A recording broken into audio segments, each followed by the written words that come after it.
আবার একটা কোচ উনি কিন্তু আইসিসি ট্রফি আমাদের দেশে ফিরিয়ে দিয়েছেন। সেই উচ্ছ্বাসগুলো আমরা বিরাট কোহলি, অভিষেক নায়ক সবার মুখে দেখতে পাচ্ছি এবং ভালোবাসা ছুড়ে দিচ্ছেন রবীন্দ্র জাডেজা। অ্যাবসলিউটলি ওর রাজাজি রাজার মতো স্টাইলে ফিনিশ করলেন। গ্যাংনম স্টাইল 2013 আবার আসছে, আবার আসিব ফিরে ধানসিঁড়ি তীর দেশে। দেখুন চেন্নাইয়ের চক্করতে বরুণ চক্রবর্তী, কাকে ছেড়ে কার কথা বলবো। মহিলা সকলে বলছে ও ইয়ে ডান্ডিয়া না গ্যাংনম আমরা জানি না, we don't know what's going on.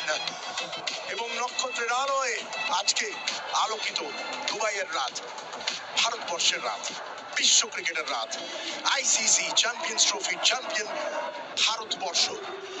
সম্ভবত যেতে যেতে বিরাট কোহলি, রোহিত শর্মা বলে যাচ্ছেন তোমারে যা দিয়েছিল সে তোমারই দান, গ্রহণ করেছে যত ঋণী তত করেছো আমার। আর এই ঋণ কোনোদিন শোধ করা যাবে না।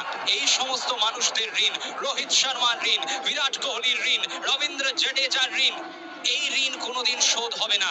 এবং আজকে ইনি গম্ভীর নন, আজ ইনি শুধুই গৌতম। তার কারণ উল্লাসে থাকবেন, উত্তেজনায় থাকবেন।